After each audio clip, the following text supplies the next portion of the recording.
E aí, quando se fala aqui do presidente Bolsonaro, eu também quero fazer uma defesa. Sabe por quê? Porque eu fui comandante-geral da Polícia Militar na época do governo Bolsonaro, né? E lá, naquela época, por mais que tínhamos aí algumas condições diferenciadas para aquisição de acesso à arma de fogo, nós tínhamos índices de criminalidade baixíssimos, né? Como, por exemplo, o índice de homicídio para 100 mil habitantes. Né? Então, vamos dizer aqui que realmente essa estatística, ela mostra a mentira que eles querem a todo instante querer colocar a goela abaixo da gente. Né? Se nós pegarmos hoje o índice de homicídio para 100 mil habitantes, está enorme, senhor presidente. Pega os feminicídios, né? Pega aí o índice de pessoas desaparecidas, que com certeza o índice de localização é 30%, 40%, o restante estão em cemitérios clandestinos das facções criminosas. E vamos falar de facção criminosa. Na época de Bolsonaro, nós não tínhamos 88 facções criminosas catalogadas e atuantes no Brasil, como nós temos agora. E por quê? Isso acontece agora e não acontecia na época de Bolsonaro. Teoria econômica do crime, né? Gary Becker, vagabundo, bandido, faz conta. Né? A circulação ilícita de armas de fogo. Acredito que mesmo aqueles que defendem uma postura mais armamentista, que é o caso da maioria desta comissão, se preocupam com a circulação ilícita de armas de fogo, fora do mercado legal. Várias pesquisas têm apontado o crescimento massivo de armas ilegais em circulação no Brasil, especialmente fuzis e outras armas de uso restrito.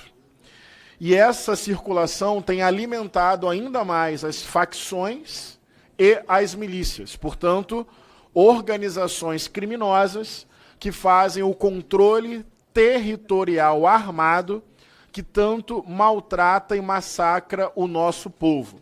O que faz com que um grupo consiga controlar territorialmente um determinado lugar. São vários fatores, obviamente.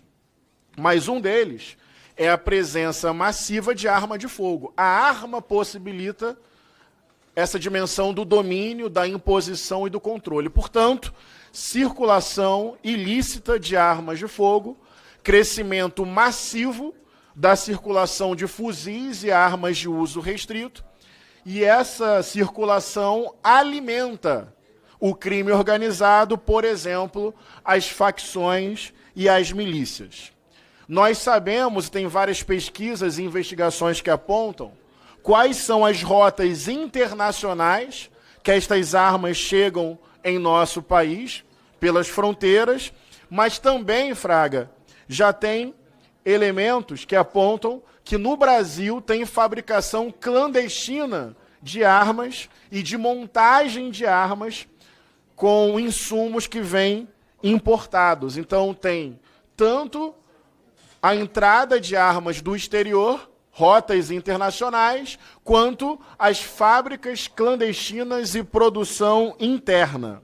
Nos dois casos, mais armas de fogo circulando de maneira ilícita e também alimentando o crime organizado, por exemplo, facções e milícias. Outra forma que nós temos da circulação destas armas se dá por meio do desvio de armas do mercado legal de armas. Inclusive, armas que estavam sob custódia do Estado. Então, aqui a importância de falar sobre a corrupção que existe em parte dos agentes públicos que fazem o desvio de armas legais sob custódia do Estado para o crime organizado.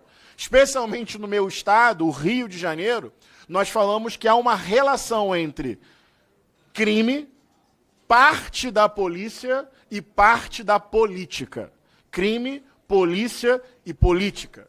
Então, repara, nesse caso grave, quando armas que estão sob custódia do Estado são desviadas intencionalmente por meio de práticas corrompidas e corruptas e assim alimentam facções e milícias.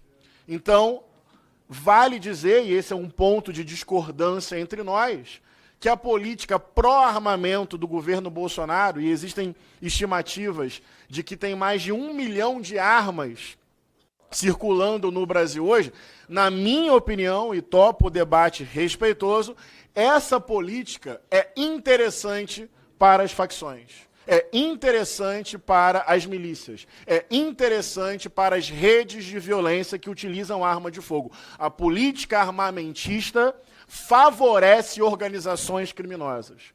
A política que Bolsonaro tocou beneficiou PCC, Comando Vermelho, outras facções e milícias, porque aumenta o desvio de armas do mercado legal para o mercado ilegal. Mas, quando eu penso em armas de fogo, eu não penso apenas no crime organizado, porque mais armas de fogo, ainda mais circulando ilicitamente, elas aumentam a possibilidade de conflitos interpessoais terminarem com eventos fatais, com eventos letais. A gente pensa lá na milícia, na facção, no crime organizado, no controle territorial armado, mas a gente também pensa, e os números são muito expressivos, que a presença de armas de fogo pode transformar um conflito interpessoal cotidiano muito facilmente em um evento letal e fatal. Então, estamos falando de uma briga de trânsito, estamos falando de uma briga na reunião do condomínio, estamos falando de uma briga num boteco, num bar, estamos falando de uma briga entre torcidas organizadas, eventualmente, ou seja, crimes passionais, conflitos do cotidiano, que a presença ali da arma transformou aquele conflito que já era violento em uma tragédia. Mas não só conflitos interpessoais do cotidiano. Maior presença de armas de fogo também tem contribuído no Brasil para o aumento do feminicídio. Feminicídio é quando uma mulher é assassinada e a motivação é o ódio ao fato dela ser mulher. Morreu por ser mulher. Se nós pegamos uma sociedade que é patriarcal, que confere a nós homens mais privilégios e vantagens, uma sociedade que a ideia de masculinidade está associada à força, virilidade, poder, provisão, superioridade, cabeça.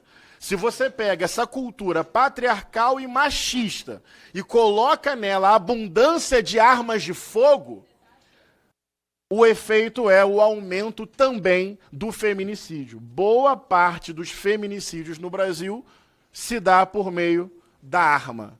É o casamento perfeito e perverso entre uma cultura patriarcal do homem forte cabeça, provedor superior, topo de hierarquia, com uma arma na mão.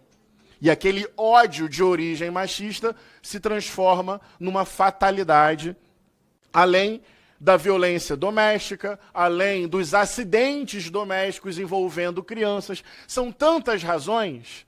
Então, eu quero reforçar que o nosso mandato continua dialogando com o Ministério da Justiça. Semana passada tive com o diretor-geral da Polícia Federal para contribuir politicamente em termos de legislação para a gente enfrentar a circulação ilícita de armas de fogo e ter mecanismos mais objetivos de controle sobre a circulação de armas de fogo no Brasil. E insisto, nesses meus 20 segundos finais, mesmo aqueles que defendem o armamentismo, acho que é o caso majoritário desta comissão, imagino que nenhum de vossas excelências defende o mercado ilegal, ilícito de armas.